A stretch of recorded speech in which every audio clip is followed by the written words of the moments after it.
Америкийн нийгмийн иргэдэд чиглэсэн халамж үйлчилгээний олон стандартуудыг мэдрэх хүртээ Монголд минь яагаад ийм байж болдгүй юм бол гэж дандаа боддог.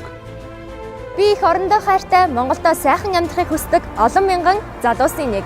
Өнөөдөр бид нэгнийхээ хийж бүтээснийг үгүйсэн шүүмжлэх биш, харин өөрсдөө бүтээлч санаачлагтай байж хүссэн нэгмээ бүтээхийн тулд хөдөлмөрлөн амьдрах цаг иржээ. Бид энэ нэвтрүүлгээрээ Америк орныг магтаж сурталчлах зорилго агуулаагүй. Бусдын алдаанаас суралцсан цаг хожин хөгжих боломж байна. Америк ба Монгол асуудал ба шийдэл. Монгол орны хөгжлийн төлөө монгол хүн бүр өөрийнхөө хийж чадах зүйлээ хийж үүний төлөө эвлэлд нэгдэх хэрэгтэй байна. Хөгжлийн замаар цогтой замнаж хөгжлөөд хамтдаа тэмүүлцгээе.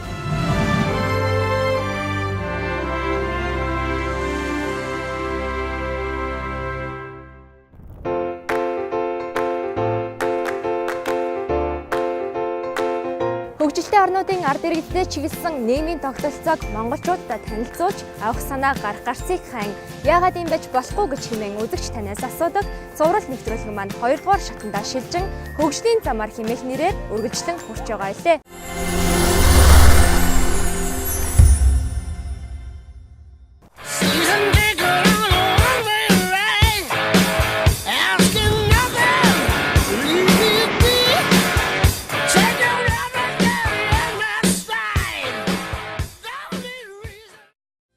Түрүүчийн дугаартаа бид Америкийн нэгдсэн улсын Чикаго хотод үйлчлэгээгээрээ тэргүүлэгч American такси компани тухай болон Америкийн дундаас дэш орлоготой иргэдэд үйлчилдэг лимузин үйлчлэгийн тухай танилцуулсан. Харин удаагийн дугаартаа бид Монголд нийт шаардлагатай байгаа тэрэгцэртэй иргэдийн такси үйлчлэгээ болон Америкт сүүлийн үед хүчин аван хөгжиж байгаа Uber таксигийн тухай танилцуулах болно. Мөн энэ салбарт гарч байгаа шинэ санаачлагыг танд үзүүлнэ. Нэвтрүүлгийн ивент тэтгэгч Агарын тээврийн шилдэг авиакомпани Turkish Airlines. Очир сүхийн ганц сүх Америк нэгдсэн улсад 14 жил амьдарч байна. 2012 оноос хөгжлийн бэрхшээлтэй иргэдийн такси үйлчлэгээний бизнест хөл тавьж, тусгай тоногдсон 2 машинтай бизнесээ эхэлжээ. Ихэнх өвчтөн маань голдуу nursing home гэж нэрлэдэг байгаа. Одоо манайхаар бол сувиллын газар. Одоо хөл гараа гэмтээдсэн ийм хүмүүс тэнд голдуу амьдардаг. Зарим нэгэн тохиолдолд гэрээсээ ч гэсэн дуудах боломжтой. Тэгээ энэ сувиллын газар энэ эмнэлгийн байгууллагуудаас бол тэр хуваар гаргацсан хүмүүс нь утасддаг. Бид нар бол өөрсдөө гэрээтэй гэрээнийхээ дагуу нөгөө байгууллагатайгаа зохион тохирсон байдаг. Тэгээд тэр өвчтөн одоо хуваарийнхаа дагуу эмнэлэгт үзүүлэхээр бол тэр өвчтөн одоо эмнэлгээс нь хүргэж өгөөд эмнэлгээс нь буцаагаад авах ийм хоёр талын үйлчлэгээ хийдэг. Америкт хүний аюулгүй байдлыг бол нэгдүгээр тавьж утсан байгаа. Ийм үүднээсээ такси, лимузин, одоо энэ эмнэлгийн машин бүгд ерөөсөө тусгай иншүрэнцтэй, тусгай даатгал мөнгө төлдөг. Тэгээд заавал даатгалтай зөвшөөрөлтэй байх хэрэгтэй. Мөн сайфти бас аюулгүй байдлын үүднээс машин бол жилдээ 2 удаа үзлэгээр ордог. Такси ч гэсэн бас тухайн таксины компани нөгөө ажилтнаа шалгаж авдаг. Хар тамхи эргэлдэхгүй, хар тамхины үзлэгээр орно. Аюулгүй нөгөө жолооны олон тийм одоо торгуул байхгүй, жолооны өмнөх нь хүчин төгөлдөр мөн эрүүл мэндийн хувьд ч гэсэн одоо тийм үү сүрийн шинжилгээ өгөхөөс ахуулаад халдвартай өвчин байхгүй гэдгээс ахуулаад бүхэл төрлийн одоо хүнд нөлөөлж болох үз өвчнөд муугаар нөлөөлж болохоос тэр зүйлийг нь бүгдийг нь одоо шалгаж авдаг. Монголчуудаа санаа өгөх гэж ганц сүх маань эрхэлдэг үйлчлэгээнийхээ онцлогийг наривчлан танилцуулахаар шийджээ. Энэ удаа түүний үйлчлүүлэгчийг нэвтрүүлгийн хөтлөгч Гал Бадрах орлого боллоо. Зарим машинууд бол энэс том машин байдаг. Тэр нь хажуу талдаа бас тонголцсон байгаа. За энэ бол энэ арт талдаа тонголцсон байна. Араасаа суух нь хоёр төлөөр талаас нь ингэ тонголдог. За одоо ингэ юу яа? Одоо энэ ачиж буулгаж байгаа үгийг харж байна та нар. За таваар энэ дээр ингэ суучих тэхүү. За ингэ суучих тийм. За энэ хүн бол одоо ингэ өвчтөн байлаа. Яагаад бол энэ хүн хөл дээр явах гэхлээр хөл нь одоо өвдөд хөлн дээр ачаал авч болохгүй бас өвчтөн байгаа шүү дээ. Ачаал авах юм бол нөгөөх нь идэрэхгүй тий. Энэ тохиолдолд заавалчгүй бас ийм тэргэндээ сууж явах хэвээр. Тэгээд ийм л зориултын үйлчлэгээ юм байгаа юм да. Тэгээд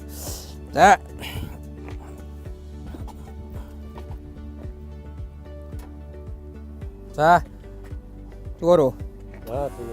Зүгээр байсаа. Маш болгоомжтой харьцах хэвээр. Ер нь өвчтөнгүүд голдуу одоо настай хүмүүс голдуу байдаг тий. Хөл гарна гэдэгс хөлний явж болохгүй. Тийм болохоор маш болгоомжтой. Тий баг зэрэг тонгоно.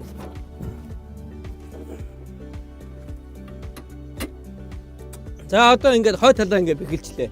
Тийм болохоор чинь хоошоогоо хөдөлгөөнгүй болчихж байгаа байхгүй тий. За тэгээд энэ хүн чинь бас өөрөө энэ дээр нөгөө seat belt-а хийх хэрэгтэй.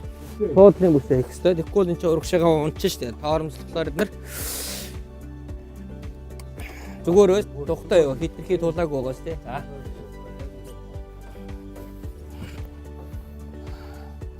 За одоо өвчтнөө ингээд суулгацсан одоо бид нэр хөдлөхөд бэлэн боллоо.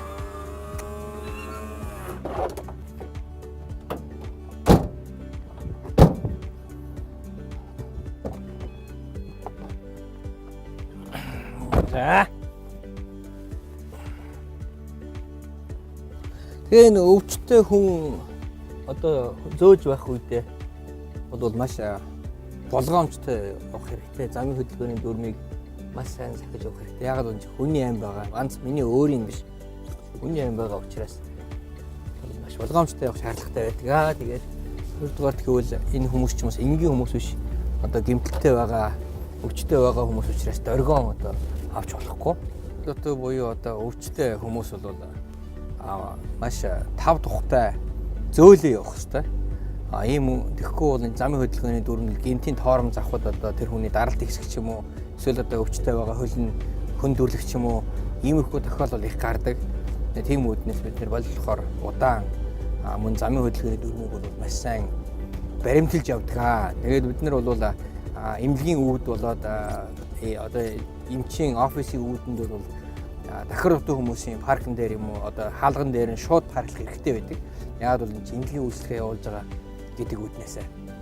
Тийм заавал паркингийн зөвшөөрлөд нэхэхгүй яг эмнэлгийн түргэний машин шиг бол ирээ зогсох хэрэгтэй. Ийм тоноглолтой машиныг үйлдвэрлэдэггүй юм байна. Тусгай зөвшөөрөлтэй компаниудад хандаж тоноглуулдаг. Иймэрхүү төхөөрөмж шинэ нь $5,000 орчим, түүнийг тоноглож тавьсан ажлын хөлс $12,000 орчим болдог гэнэ. Албан ёсон зөвшөөрөлтэй, гэрээтэй, цөөн тооны компанид ингэж тоногдох хэрэгтэй. Түүнээс жолооч дураараа хуваараа тоноглохыг хориглоно. Түүний зорилго нь зорчигч, үйлчлүүлэгчийн аюулгүй байдал. За яг хөө ер нь дунджаар энэ локал үйлчилгээ ойрхон явуулаа гэхэд багцаагаар нэг 70-аас 80 ч юм уу зарим тохиолдолд нэг 10 майл хол явах юм бол $100 ч юм уу ийм үйлчилгээ авах жишээтэй. Төлбөрийг нь ер нь голдуу 2-3 төрлийн төлбөр байгаа. Төлбөрийг бид нэр одоо такси шиг шууд бэлэн болол авдаггүй. Ягаад гэвэл тэр өвчтөе байгаа хүнээс шууд мөнгөө нэхэд явах боломж байхгүй. Тэгээд тэр нөгөө байгууллага чинь бид нэр тухайн өвчтний нөгөө мэдээллийг өгчдөг байхгүй юу? Хаяг одоо бүхэл одоо тэр нийгмийн даатгал юм хамгийн мэдээлэл. Тэр нь байж идэг. Тэгээд зөөснийхаа дараа бид нар нөгөө нэхэмжлэхээр хаягаар нь явуулчихдаг. Тэгэнгүүт шуудангаа тэд нар нөгөө төлбөрөө явуулдаг. Тэгэхээр тийм байдлаар мөнгөө бид нар хурааж авдаг.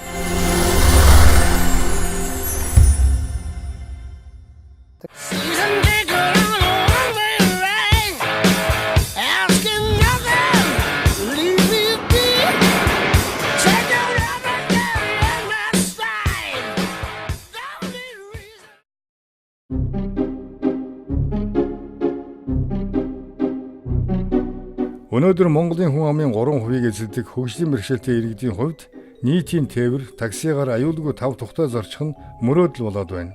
Захын жишээ дурдахад тэрэгэн цэгтэй 10,000 хүн Монголд байдаг. Тэднээс 4,500 Улаанбаатарт амьдардаг. Тэдний тээврийн үйлчлэгээний хөлс нийтийн тээврийн компаниуд руу шилждэг тогтолцоотой. Тиймээс нийтийн тээврийн компаниуд руу орж байгаа энэ сул мөнгийг үр дүнтэй ашиглаж хаягдсан эзэнд нь хүргэе гэж Монголын тэрэгэн цэгтэй иргэдийн үндэсний холбоо үзэж wheelchair такси үйлчлэгээний төсөл санаачилжээ. Модон жилийн 10 дугаар сараас хэрэгжиж эхэлсэн энэ төсөлтэй цуг тусгай хэрэгцээ таксины үйлчилгээ Монголд нэвтэрсэн гэхэд болно. Wheelchair такси өдөрт 20,000 төгрөг тушааж 2 жилийн дараа гэхэд машинаа өөрийн болгох зарчмаар ажилладаг. Өвлийн үйлрэлт бид нар ингээд ийш тийш явхад бол таксинууд ихэнхдээ авдаггүй л тэр институт зорчигчдоос бол зайлс хийдэг. Тэгээд удаан хугацаагаар бид нар гадаа такси хүлээх болдог, даардаг. Ингээд тэр байдлаас болоод гэрээсээ гарч чадахгүй байх гэд. Тэгэхээр хэрэгцээ их байдаг. Тэгтэл нөгөө талаар нөгөө төслөөс одоо хөлмөрлөлтийн үйлчлэгээний төвөөс зарлж байгаа тендерийн шалгуур маань хөгжлийн бэрхшээлтэй иргэдийн ажлын байрыг хангах гэд. Тэгэхээр бид нар энэ хоёр нөхцөлийг уялдуулах ялцчгүй шаардлага гарсан учраас жолооч нар маань тэрэгэн цэгтэй жолооч нар байгаа. Тэгээд яг тэрэгэн цэгтэй иргэдтэй л үйлчлэгээ үзүүлж байгаа. Ер нь бол олон улсад бол яг нэг хөдөлмөрийн эрүүл жолооч, энгийн жолоочсор хэрэгцээтэй хүмүүстээ нэг тусалж одоо бүр яг суугаад хэрэгцээ нэхэх тийм байдлаар хэрэгжүүлж яг л бодит жинхэнэ үйлчлэгээ болно л та. Тэгэхээр бид нар нөгөө олдож байгаа санхүүжилт, олдож байгаа тэнэрийнхээ нөхцөл зориулж бол одоо яг тэрнэстэй хоёр жолооч, тэрнэстэй хоёр машин маань тэрнэстэй жолооч нар унж байгаа учраас гар ажиллагаатай.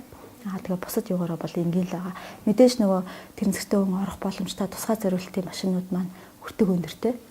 Биднэрт олдсон санхүүжилтээ бол тэрийг авах хэмжээний байгаагүй л дээ. Тэгэхдээ бидний төслийг бол нэлээд олон давуу талтай гэж харж байгаа.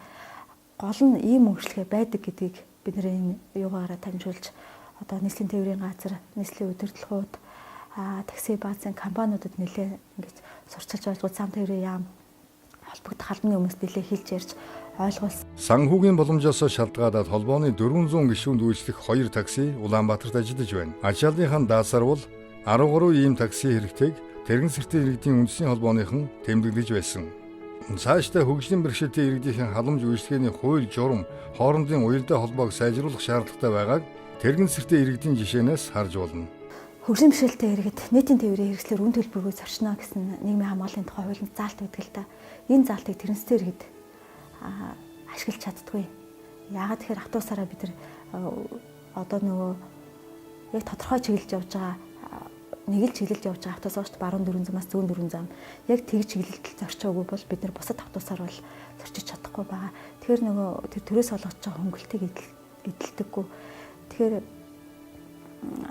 ийм тохиолдолд бид нар бас нөгөө энэ биднэрт ирэх ёстой мөнгө манай энд вилчер такси тэрэгцтэй такси үйлчлэгээрээ бас ирэх боломжтой гэж хардаг л да. Тэгээ энэний даваа бид нар нэлээх ажлууд хийх шаардлагатай гэж харж байгаа.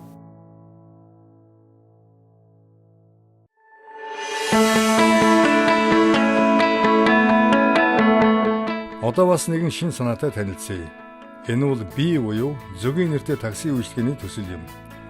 Ажилч зөгийн төсөл бусдаас юугаар ялгаатай вэ гэвэл амьдрахын төлөө халдвар хийдэг жолоочид хуваараа такси үйлчлэгээ эрхлэгчдэд чиглэснээрээ онцлог.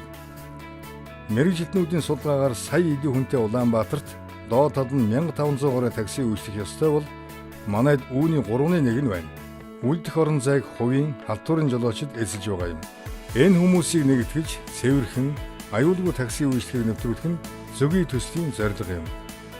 Судалгааны одоо компаниудаас гарсан үр дүнгээр бол халтууранд явдаг буюу яг такси үйлчилгээгээр амьдралаа залгуулдаг хувийн таксичин 2000 одоо ийм хүн байдаг. Одоо ихэнх нь эрэгтэй хүмүүс таксинд жолоочоо таксинд явж байгаа. За тэгээд нөгөө аавуудтайгаа хамтраад ажиллая.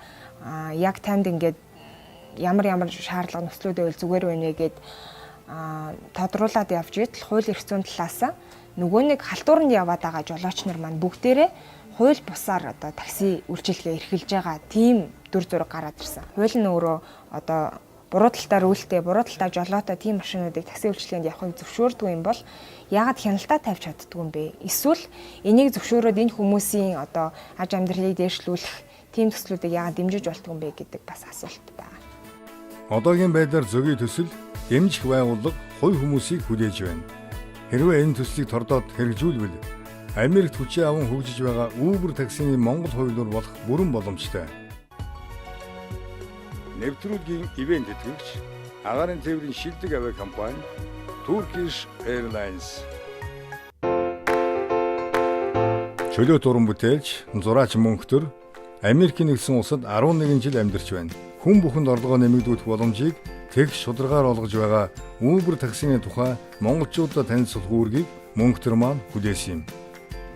За би сүүлийн үед илрээд байгаа нь Uber гэж энэ дуудлага таксисын үйлчлэгийг сонгоод тэгээд онлайнаар төлбөр тооцоогоо хийгээд таксигаа дуудчихлаа. Тэгээд одоо хүлээгээд байж байна. Маргарита бүсгүй 8 сарын өмнөөс үндсэн ажлынхаа хажуугаар өглөөний 8-аас өдрийн 13 цаг хүртэл Uber таксинд явж байгаа гэнэ. Бизнесмэнүүд, оюутнууд гээд боловсролтой хэрэглэгчид энэ таксигаар зөнгөлөн үйлчлүүлдэг. Хэрвээ жолоо сайн барьдаг, дөрвөн хаалгатай, шатхуун баг хэрэглэдэг, он залуу машинтай бол Uber таксинд хүчээ үзээд алдахад гэмгүй шүү гэж Маргарита бүсгүй зөвлөсөн юм. Uber бол жирийн таксиг бодвол хямдхан л да. Найдвартай, шуурхай, уян хатан үйлчилгээ. Машин тэрэггүй хүмүүс олон байдаг шүү дээ. Тэдэнд Uber аврал болдог. Дуртай үедээ ханаас ч уцаараа дуудаад үйлчлүүлдэг. Uber таксины хүрээгээ тэлж хүчээ авч байгаагийн нууц нь урамшууллын системтэй. Жишээ нь Маргарита анх Uber-т ороод 20 хүн авч үйлчлээд $100 урамшуулал авсан байна. Гэр бүл найз нөхдөдөө Uber-ийг танилцуулаад тэднийг Uber-ийн жолооч болгоул ахаад урамшуулалтай. Жолооч нь үйлчлүүлэгчтэй, үйлчлүүлэгч нь жолоочтой оноо өгнө. Uber такси машиныхаа хүч багтаамжаас шалтгаалаад ангилалтай. Uber X энгийн ангилал. Үйлчлүүлэгч ганцаараа зорьсон газартаа хөрвүүлдэг бол Uber Pool гэхээр нэг чиглэлд явж байгаа өөр хүнтэй ханьсаад үнэ хямдруулаад үйлчлүүлдэг. Uber Plus ангилалд том умрын Jeep ангиллын машинууд багтдаг. Үйлчлүүлэгчдийн тоо үнэлгээч өөр юм байна. Бид 5 гариг өрт цалингаа авдаг. Uber компани бидний орлогын 20%-ийг авдаг юм. Орлогоос хуваар бизнес эрхлэгчийн маягтын дагуу шатхуун, бас машины засвар үйлчилгээ, хоолны зардлаа хасаад л татвараа төлдөг. Жишээ нь би өнгөрсөн 7 хоногт сүүлийн 6 сарын орлогынхаа татварыг төлсөн байгаа. $16,000 олсон байна лээ. Харин татварт $590 төлсөн. Thank you so much, Margarita. So, could you express your feeling and experience with us, and would you have any word to Mongolians and about the Uber and your experience, and share your thoughts and feeling? Би Uber жолоодох дуртай. Өөрийнхөө машиныг жолоодоод өөрөө өөртөө эзэн хийж, дуртай цагт амраад л дуртай цагтаа ажилладаг болохоор өөрт их амар байдаг юм. Машин тэрэг байшин савныхаа төлбөрийг хийх хэрэгтэй хүмүүст Uber такси нэмэлт орлого олох боломж нь болж байгаамаа.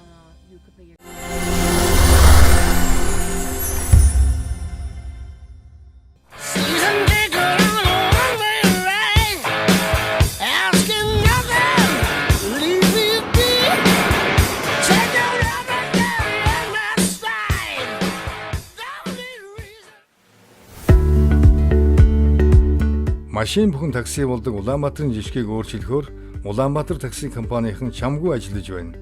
2015 онд эднийх 600 гаруй мянган дуудлага хүлээн авчээ. Энэ оны 4-р сарын 1-ээс такси дуудлагын 1819 утсаа төлбөргүй болгожээ.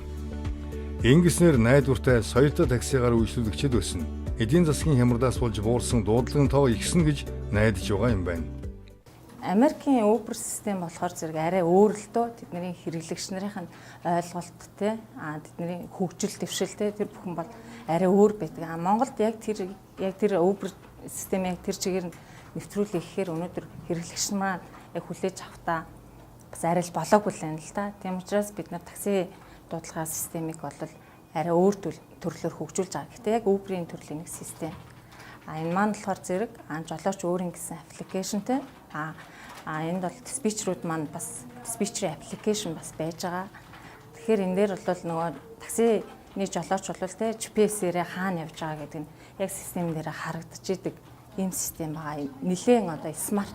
Ер нь бол такси дуудлагынхаа системийг бид нэр үе шаттайгаар өөрчлөө явж байгаа. Манай компанийн хувьд бол эхлээд бол такси коллер энэ систем смарт системийг нэвтрүүлээд үүний дараагаараа бид нэр такси дуудлагынхаа утсыг 1919-91 байсныг 1819-91 буюу үнэгүй төлбөрт ийм дуудлагын тусгай дугаараар өөрчилж байгаа. Uber ч бай, wheelchair таксич бай. Аюулгүй хариуцлагатай соёлтой такси Монголд хэрэгтэй. Ялангуяа бидний үннийг нүүрэн дээр минь улсдал шулуухан хэлжигдэг гадаадынхны дүгнэлтээр Монголын такси үйлчилгээ нэн тааруу үнэлгээтэй байгаа.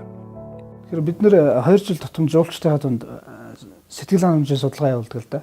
Энэ дээр бол одоо тээвэр болон такси үйлчилгээтэй холбоотой асуултууд байдаг. Энэ асуултуудын дийлэнхт нь бол одоо таксины жолооч нар хурд татруулан давхитдаг, аюулгүй бүсээ зүүдгүй, тоолоор байдгүй, илүү мөнгө авдаг. Тэгээ эсвэл одоо зориултын зогсоол дээр зогсдгүй, бохир заван байдаг, англи хэл одоо болон үйлчлэгээний соёлын наад захын юм зүйлүүдийг хэрэгжүүлдэг гэх мэтчлэн юм гомдлууд бас дийлэнх нийцэлж байсан. Тэгээ үүнтэй холбоотойгоор бол нийслэлийн тээврийн газар, замын цагдаагийн газар, такси үйлчлэгээ эрхлэгчтэй холбоотойгоо хамтраад бид нар 3 сарын аян явуулсан байна. Соёлтой такси гэдэг. Энэ хүрээндээ бол хотын 17 такси үйлчлэгээний компани 500 гаруй таксины жолооч нарыг үйлчилгээний болон англи хэлний харилцааны сургалтанд үе шатаа хамруулад хэд хэдэн асуудлуудыг өөрсдийнхөө хэмжээнд шийдсэн гэж ойлгож байгаа. Тухайлбал одоо олон улсын нисэх буудал, төмөр замын төв буудал дээр таксины байнгын зогсоолыг зогсоож энэ дээр стандартын шаардлага хангасан зөвхөн такси компаниудын таксиг зогсоодог болгосон. За мөн одоо хотын төв болон аялал жуулчлалын зорилгоор ирсэн тодорхой давтамжтайгаар очдог ийм газруудад flat rate буюу одоо тогтмол үний одоо тарифыг мөрддөг болсон. Үнэтэй холбоотойгоор жишээлбэл нисэх буудлаас хот орж ирэхэд хэдэн төгрөг байдаг нь тодорхой, төмөр замаас одоо нисэх буудлын орхон тодорхой болоод ирэхээр таксины жолооч болон үйлчлүүлэгч хоёрын хооронд одоо үлдэх байдал алга болдог ч юм уу. Ийм зүйлүүд гарч байгаа. Энийг бол бид тодорхой хэмжээнд дэвшлэж харж байна. Такси үйлчлэгээ олон улсын түвшинд хүргэх шаардлага Монголд бий юу? Бий. Тэр ажлыг хувийн хөвшлийнхэн хөрөнгөөр зүтгэлээрээ босгоод ирсэн байна. Хэрвээ такси үйлчлэгээний салбарт хандж байгаа өнөөгийн бодлогыг өөрчлөхгүй бол албан ёсны журам стандарттай такси үйлчлэгээний салбар өвдөг сөхөрч энэ зах зээл тэр чигээрээ хувийн хадгалагдсан гар шилжихэд ойрхон байгааг салбарын мэргэжилтнүүд тэмдэглэж байгаа юм. Хуваарай тээвэр эрхлэгчдээс ялгах юм маань бол такси тоол. Такси тоолууртай тэр тоолуураараа өмнө шударга төлбөрөө авдаг байж иж такси гэж нэрлэдэг. Одоо бас манайхан өнөөдөр бас айгүй тийм такси гэдгийг бас сайн ойлгож өгөхгүй байх шүү. Одоо шинэ хувийн машинд суусан ч таксинд суусан гэж ярьдаг. Такси маань одоо шинэ нөгөө манайхаар хэлдэг тийм ээ. Буух эзэнтэй, буцах хаягтай гэсэн. Одоо таксигаар үйлчлүүлсэн хүн зах хэмжээ хэрвээ юмаа мартах ч юм аа хэрвээ янз бүрийн асуудал боллоо чинь буцаагаад эзэнтэй л байх хэрэгтэй. Дээрээс нь такси маань өөрөө такси тоолууртай яг шударгаар явсан километрийн хэмжээд энэ мөнгө шударгаар үйлчлүүлэгчээс авах энийг л хэлж. Техникийн бүрэн бүтэн байдал энэ чинь таксийн суугаа явж байгаад хүний амь насыг хариуцаж явж байгаа энэ бүх даатгал нь хийгдсэн хариуцлагатай мэрэгсэн ийм жолооч нар байх хэрэгтэй. Такси үйлчилгээний компани хариуцж байна гэдэг бол хүний эрүүл мэнд, амь нас бүх юм хариуцагдж явж байгаа учраас компани хариуцдаг. Энэ асуудлаар хүмүүсийн ямар нэгэн эрх зөрчигдөх юм бол нийслэлийн тээврийн газрын 24 цагийн диспетчерийн утас байдаг. Энд аль компани ямар таксигээр хүн үйлчлүүлсэн байгаа нь тэнд мэдэгдээд бид нартай холбоо барьж хувь одоо зорчигч үйлчлүүлэгчийн асуудлыг бол шийдэж ирсэн үдийг хүртэл. За энэ дээр бол бид нарт урт багийн хугацааны зээл болон одоо ямар нэгэн төсөв альва юунд ч хамруулаагүйгээр 20 хэдэн жилийн такси компаниуд хувийн хвшлээр өөрсдийн хөрөнгөөр такси үйлчлэгээ эрхэлж ирсэн байна. Энэ 20 хэдэн жил болоход ямар ч төр засгийн бодлого болон хариуцсан яам энэ газруудын дэмжлэг тусалцаа байхгүй. Энэ шалгалаа бид нэр ийм торгуул учрууллаа гэхээс биш эднэрт ийм хүндрэл байна. Энэ хүндрэлийг бид нар одоо ямар нэгэн хэмжээгээр цааш нь арга хэмжээ авъя. Энэ бизнесээ бид нэр хөгжүүлье. Энэ 17 компанийг дэмжье, тусалъя гэсэн бодлого байхгүй. Ерөөсөө л албан тушаалтнаас ахвал энэ бодлого бүрэн алдагдсан. Одоо бид нарыг дэмждэг бол дэмжээд, цааш нь хөгжүүлдэг бол хөгжүүлээд ингэж авч явах хэрэгтэй байна. Одоо ингээд хоошид энэ чигээрээ өвхмөл байдлаараа байх юм бол бид бүхэн яг хувийн хвшил рүүгээ шилжихэд бэлэн болчиход байна. Улаанбаатарт хүссэн машин бүрэн таксинд явдаг, энэхүү үйлчлэгийг үзүүлснийхаа төлөө үнэ нэмдэг, стандарт бус энэ тогтолцоог халах цаг өнөөдөр болжээ. Нийслэл хотод өнөөдрийн байдлаар нийтдээ 17 компани албан ёсоор үйл ажиллагаагаа энэхүү салбарт явуулж байгаа нь такси үйлчлэгээний зах зээлийнхаа 30%-ийг ч хангаж чадахгүй байгаа үзүүлэлт юм а. Улсын нуур царай хөгжлийн өнгө төрхийг тодорхойлогч энэхүү үйлчлэгээний салбарыг бодлогоор өргөжүүлэн хөгжүүлж өнөөдөр иргэдэд соёлтой, аюулгүй, найдвартай таксигаар үйлчлэх цаг нэгэнт болжээ. Хөгжлийн замаар нэвтрүүлэг энэ удаагийн дугаартаа танд такси үйлчлэгээний салбар ямар төвшөнд явааг үзүүллээ. Дараагийн дугаартаа шин сэдвээр дахин уулзцгаая. Нөгөө аав нь хөлн гэмтсэн байж байгаа жишээтэй. Тэгээ тэрийг бол би хараад бодож ирсэн энэ айгүй хэцүү байгаа юм байна да. Энэ машин юусоо байхгүй юм байна. Энийг ер нь Монгол хөгжүүлэхээр хэрэгтэй юм байна. Тийм үү? Заавал өндөр үн аваад авахгүй ч гэсэн тэр таксины үнээр л яваад байхад ер нь бас боломжтой юм байна гэдгийг судалж үзсэн. Энэ бол Монголд айгүй боломжтой. Бизнесийн байгууллагуудын хамгийн том номер 1 зорилго нь болохоор ашиг олох байдаг. Нийгэм дээлтэй бизнесийн зорилго болохоор тухайн нийгэм эсвэл амьдарч байгаа орчныхоо одоо хүмүүсийн аж амьдралыг сайжруулах, орчноо сайжруулах гэдэг ийм зорилготойгоор хамгийн том зорилго нь бол одоо энэ байдаг гэсэн. Такси гэдгийг яг өнөөдөр бид нэр дэлхийн түвшинд аваачихсан бол тодорхой хэмжээний стандарт баримтлсан тодорхой хэмжээний хариуцлага хүлээсэн, аюулгүй байдлыг хангасан ийм автомашинаар үйлчлүүлдэг гэдгийг ойлгох хэрэгтэй. Тийм учраас энэ бүхэн маань одоо бид бүхнээс эхлээд явж байгаа.